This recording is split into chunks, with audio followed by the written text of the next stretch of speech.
Olá, meu amigo e minha amiga que me acompanhou aqui durante todos esses dias. Poxa, que pena, estamos chegando ao encerramento da nossa programação. Então, por isso, desde já eu agradeço a sua bondade, o seu carinho, de ter separado esses instantes para estar aqui conosco todos os dias.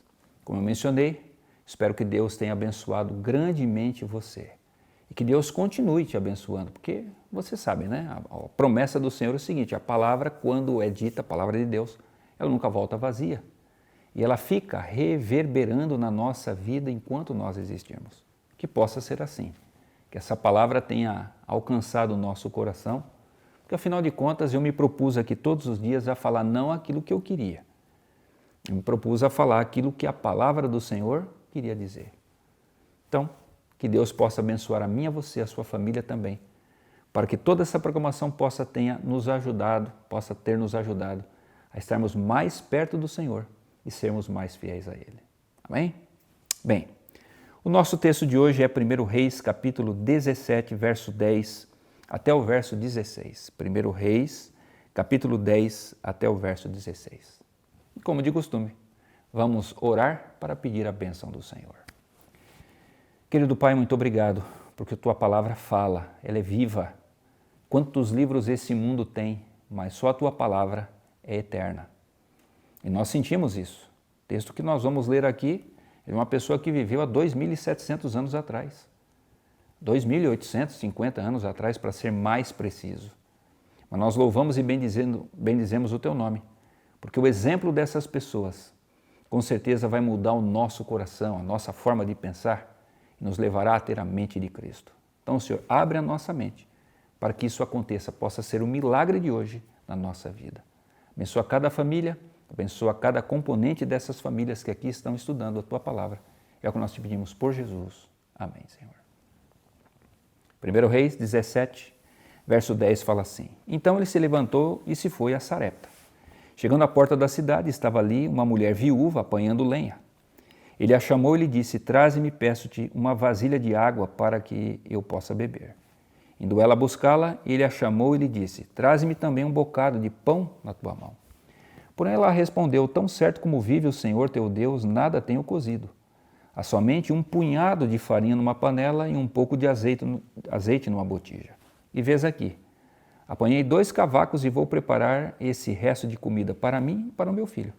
Comê-lo-emos e morreremos. Elias lhe disse: Não temas, vai e faz o que disseste, mas primeiro faze dele para mim um bolo pequeno e traze-mo aqui fora. Depois farás para ti mesma e para teu filho.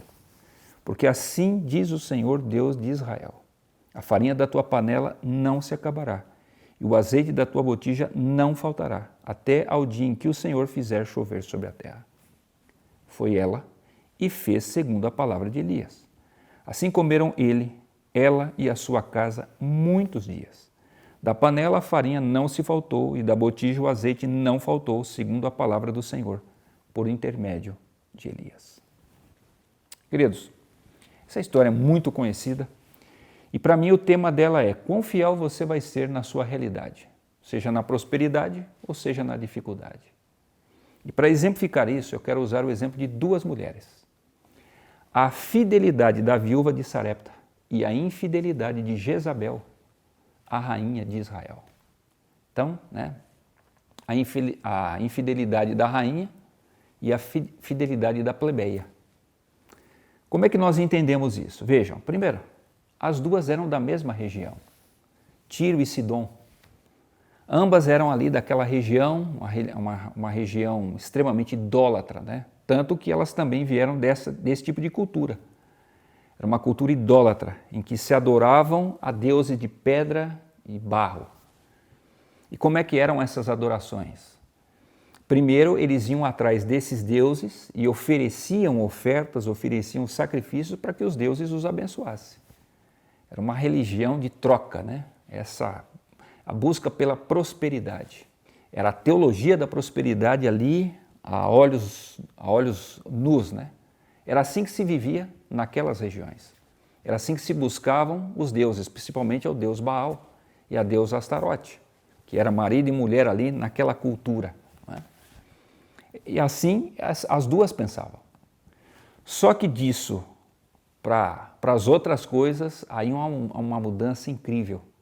Aí você vê o que é uma mulher sendo fiel e o que é uma mulher sendo infiel. Primeiro, Jezabel viveu para instaurar a idolatria em Israel. Ela fez de tudo para que o povo de Israel se prostituísse àqueles deuses de pau e pedra, aqueles deuses carniceiros, aqueles deuses sanguinários, que eram normal ali da região de onde ela veio.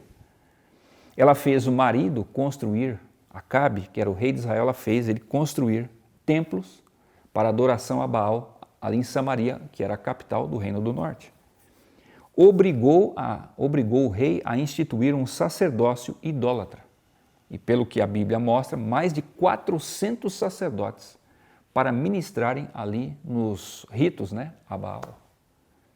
Curioso é que a viúva fiel, ela renunciou à idolatria e decidiu confiar no Deus Jeová, o Deus criador do céu e da terra, o Deus do profeta Elias. Incrível, né? Uma era rica, era rainha, poderosa. Outra era pobre, simples, viúva, que tinha um filho que estava quase à beira da morte, de tanta fome que passava. Mas aquela que tinha tudo decidiu ser infiel. E aquela que não tinha nada decidiu ser fiel a Deus. Outra coisa curiosa, Jezabel viveu para perseguir os servos de Deus. E para ela perseguir não era uma coisinha simples, não. Mandava matar, tá certo? A mulher era risca-faca. Mandou matar e prender todos os estudantes da escola de profetas que Samuel havia instituído séculos antes. E ela perseguiu e fez de tudo, e principalmente quando veio a seca, para perseguir Elias, aí que ela foi para cima mesmo. Já a viúva fiel fez o quê? Acolheu o homem de Deus. Quando o homem de Deus apareceu ali na porta, ela acolheu, alimentou o profeta e cuidou dele durante todo o tempo em que Elias esteve ali. E foi fiel a Deus durante todos os momentos da sua vida. Veja que ser fiel não depende daquilo que você tem. Não depende da situação financeira, muito menos da situação social. Ser fiel é uma questão do coração, é uma escolha, apesar das circunstâncias. Outra coisa que me chama a atenção, veio a consequência das escolhas. A primeira consequência, Jezabel passou pela fome, 3 anos e 6 meses sem chuva. Então foi castigada pela fome, ela, sua família e seu reino. Não sei se você sabe, mas uma das coisas mais tristes de você olhar é ver uma mulher seca. Seca, eu estou falando, você entende, no espírito, na alma. Aquelas pessoas que não têm mais o que oferecer, porque são secas, áridas por dentro. É triste. Você vê um homem com fome na alma, já é triste. Agora, uma mulher é pior ainda. Que a mulher expressa mais ainda do que o homem essa carência que ela tem dentro dela. O curioso é que você vê aquela mulher fiel, quando Elias chegou em casa, ela estava passando fome, ela estava passando necessidade, era a última refeição que queria fazer. Mas como ela foi fiel, ela recebeu a bênção, o milagre da multiplicação do azeite, o milagre da multiplicação da farinha. Ela foi uma mulher abençoada, ela foi uma mulher satisfeita pelo Senhor segundo a sua graça e seu poder. Outra coisa, Jezabel viveu para exterminar a lembrança de Deus e para colocar outros deuses. Já a viúva fiel, ela viveu para colocar a Deus em primeiro lugar. Tanto que Elias diz assim, faz primeiro para mim, depois você vai fazer para você, para o seu filho. Mas eu prometo em nome do Senhor que não vai faltar a comida que você tanto precisa. Outra coisa, queridos, lembre-se, pela fidelidade dessa mulher, ela teve um privilégio. Curioso, Jezabel foi má a vida toda. Viveu para essas coisas ruins que eu mencionei. Qual foi o resultado da sua vida? Um dia o marido vai para a guerra, Acabe, e ele tenta se esconder do exército inimigo. E manda o rei Josafá, não, você vai como rei, eu vou como um homem comum. Não teve como se esconder. Uma flecha que saiu lá desavisada, veio, o pegou assim entre as costelas. Ele tentou caminhar de volta até a sua casa, mas não teve jeito. Quando chegou em casa, tinha tanto sangue dentro ali do carro, né, de guerra, que os cães vieram e lamberam o sangue dele. Já estava morto, não teve o que fazer, foi enterrado. Depois foi o caso de Jezabel. Jeú chega no palácio e ela estava toda pintada, né? Quem pode imaginar o que essa mulher queria fazer com toda aquela produção que ela fez em volta de si? Mas Jeú disse o seguinte: olha, joguem ela lá de cima. E jogaram lá de cima lá do castelo. Depois mandaram: olha, como ela era filha de rei, vamos lá recolher o corpo dela e vamos enterrar. Mas quando os soldados chegaram, eles perceberam o quê? Que os cães haviam comido toda a carne do rosto ali de Jezabel. Quer dizer, a forma mais terrível que possa existir, a forma mais deprimente que possa ter para uma pessoa morrer e ainda ser, né, ser ali, entre aspas, homenageada.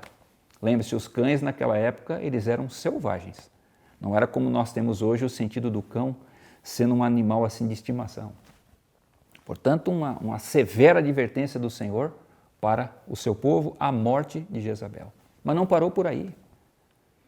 Toda a descendência de Jezabel foi exterminada da terra. Todos os descendentes. Não sobrou um sobre a face da terra.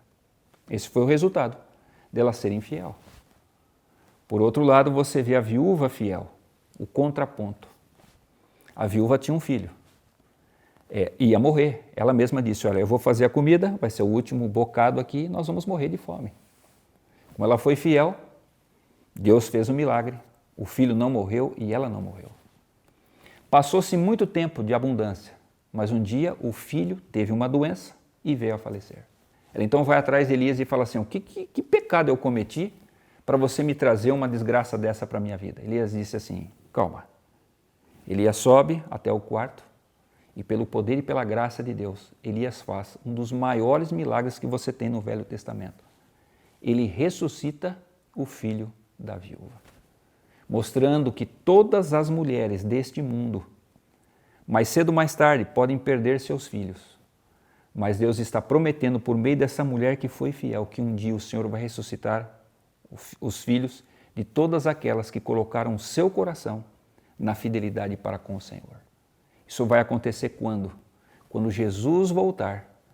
Ele, ao ressoar da trombeta, né, quando ele falar, todas as tumbas dos fiéis desse mundo serão abertas e os filhos serão entregues para suas mães.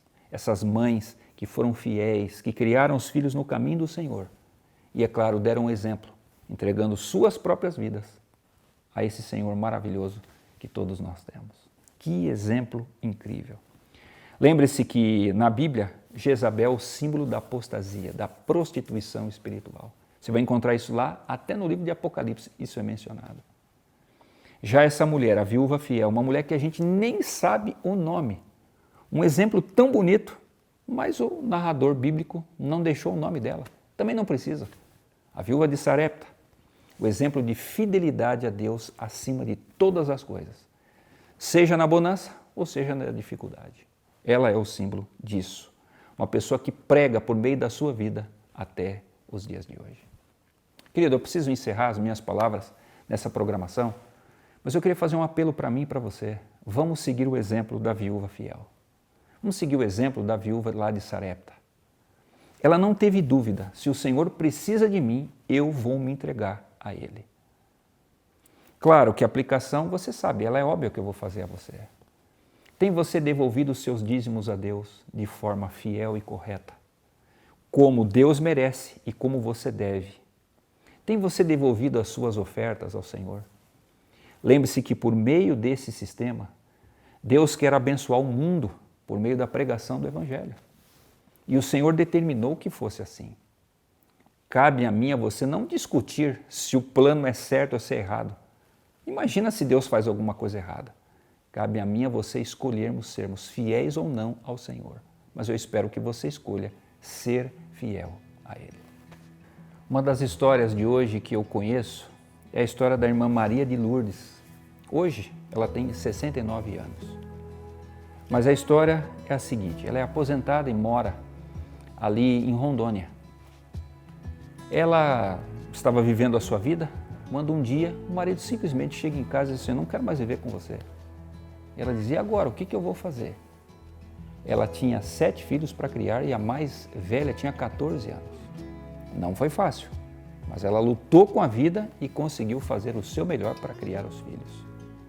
O tempo passou, em 2008 ela conheceu a Igreja Adventista e foi batizada. Encontrou paz e alegria para o seu coração. Decidiu ser uma fiel adventista, tanto na pregação do Evangelho, ali por meio dos seus dons e talentos, como ser uma fiel dizimista e uma fiel ofertante. Mas a vida não é perfeita, né? Alguns anos mais se passaram e um dia ela recebeu a notícia que o seu filho, um dos filhos mais novos, havia sido assassinado por criminosos. Claro que a sua fé foi provada e foi testada, mas ela continuou fiel a Cristo. Em 2020, você sabe muito bem que veio a pandemia. E ela, já com essa idade toda, não podia mais ir à igreja. Ela passou a frequentar os cultos por meio da TV Novo Tempo e das mídias sociais, como nós estamos fazendo aqui. Aí o pastor da igreja decidiu fazer assim, não, quando chegou o Dia das Mães, ele disse o seguinte, eu vou visitar as irmãs, né, que são mães, vou chegar no portão, fazer um culto, elas vão ficar lá ali na janela, a gente canta um hino, eu faço uma oração por elas e espero assim que elas se sintam abraçadas e confortadas pela presença do pastor. Então o pastor foi. Ao chegar ali, fazer toda a programação, orou com elas, disse, olha irmã, estou indo embora porque eu preciso visitar outras irmãs. Ela disse, não, pastor, não vai embora ainda. Por favor, o senhor vai me fazer um favor. Foi lá dentro, pegou um pacotinho e disse assim, pastor, está aqui o meu dízimo. Tem R$150 aí, eu gostaria que o senhor levasse, porque esse é o meu dízimo. O pastor disse, pois não, irmã, sem problema nenhum, vou levar. Só que assim que o pastor chegou lá na igreja, ele se lembrou de uma coisa. Aquela irmã, há algum tempo atrás, havia dito para ele, olha pastor, eu tenho um problema sério de saúde e eu não posso ficar sem o meu remédio. E o pastor se lembrou que os R$150 correspondia exatamente ao valor do remédio. E ele percebeu uma coisa. Eu sei que ela está sem o remédio, mas mesmo assim ela decidiu dizimar. O que ele fez? Conversou com a sua liderança da igreja, fizeram ali uma campanha e passaram a comprar o remédio todos os meses para ela, até que a situação fosse restabelecida.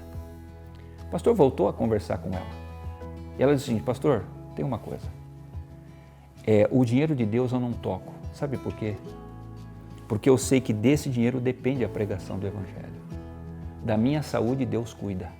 E da pregação do Evangelho também. Só que da pregação do Evangelho depende a minha participação.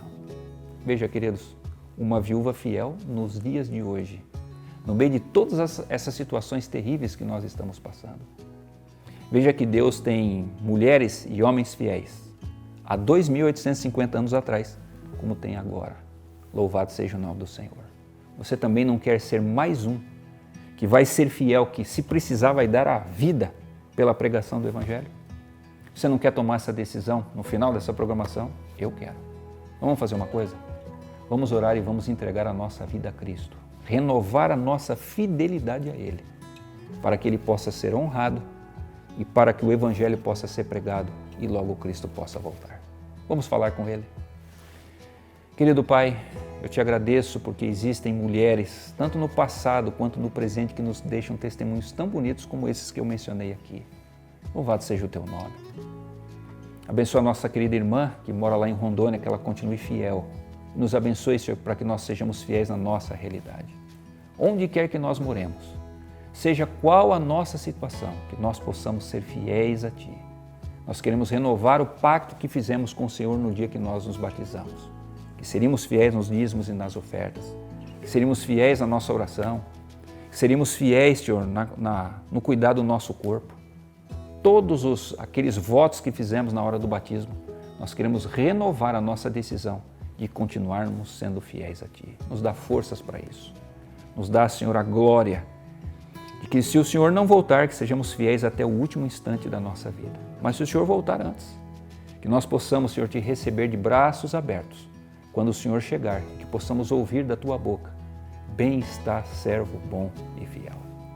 Dá essa graça para nós, dá essa graça, Senhor, para os nossos filhos, para os nossos netos, que todas as nossas gerações possam ser de homens e mulheres fiéis a Ti, que possam mirar o nosso exemplo, ou o exemplo de quem for, mas de pessoas fiéis, para que possam se manter nesse caminho até que o Senhor volte. Nos dê essa graça, é o que nós te pedimos por Jesus, o nosso Salvador. Amém, Senhor. Obrigado pela sua atenção. Deus te abençoe. Um grande abraço, um beijo na bochecha e até a próxima.